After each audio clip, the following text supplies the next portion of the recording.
You're live. This is a Hanukkah menorah.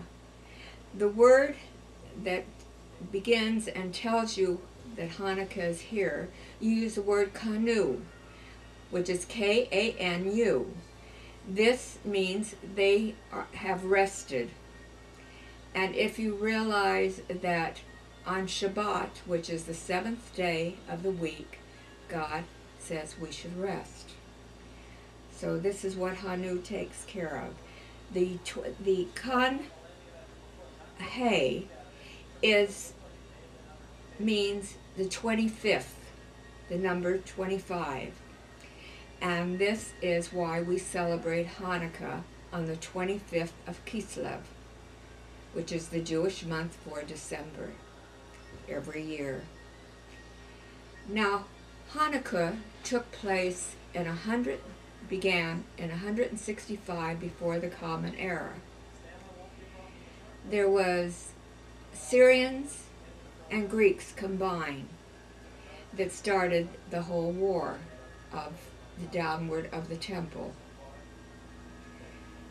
They sent soldiers out to the farm areas to gather as many people as they could, so they would bow down, take them to the temple, and bow down to the idol Zeus. This is what they worshipped and who they worshipped. That was their god. And they singled out one particular woman whose name was Hannah. Hannah had 2 sons. They took her by force, like they did everyone else that was Jewish. And they took her to the temple. When they destroyed everything, they put up their idols, especially the main idol, which was Zeus. They told Hannah and her sons to bow down to this idol, Zeus, and to give up any other god that she may have and worship him solely with all her heart. And she and her sons refused. So in order to make an example of the Jewish people, if they did not do as they requested, they killed her firstborn son. But that did not sway the Jewish people. When that didn't go well, they killed her second son. And still, none of the Jews would succumb to what they asked. And finally, they killed in front of all the rest Hannah. But before Hannah went down, she was saying the Shema. Shema Yisrael, Adonai Eloheinu, Adonai Echad. Hear, O Israel, the Lord our God, the Lord is one. We worship God through our being, through all the good things in our heart and mind. And this is what it's all about. God is everywhere. Well, there was a high priest of the Jews. They called themselves high priests in those days instead of rabbis. And the high priest was Mattathias, Maccabee. And he had a son. In fact, he had 7 sons. But there was one son that was called Judah. Judah was so strong that they named him Hammer. Well, Judah and many of the farmers around them gathered in the Judean hills. And Judean hills had many caves. So to have most of the people save their lives, they gathered in these hills. And during that time, Judah spoke to them and said, we've got to end this war. We've got to kill as much as we don't want to. Yet we don't have any weapons. So whatever they had amongst them as farmers, they took that and they eventually defeated the soldiers.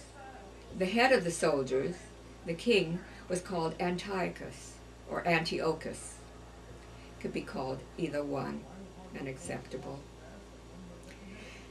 When they went to the temple, they saw all the jars of oil that were broken to light the Ner Tamid, or the menorah that they had.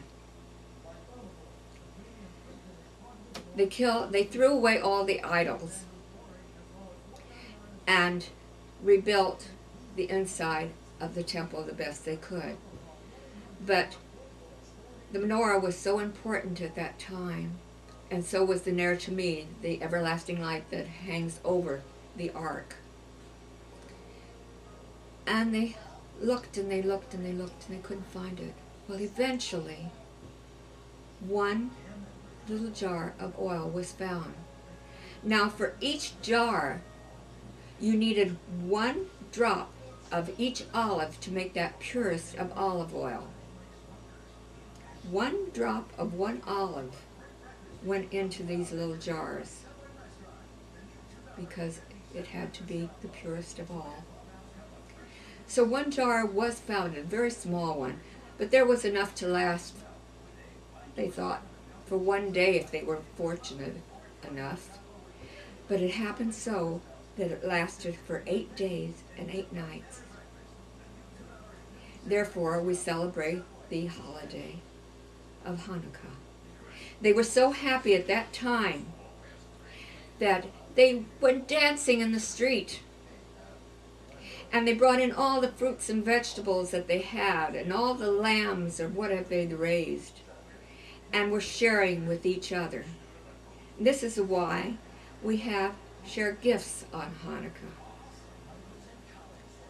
It's short and sweet, but it is not included in the 5 books of Moses. It's like Esther, the book of Esther, and Hanukkah are very separate. Thank you. Is that all right?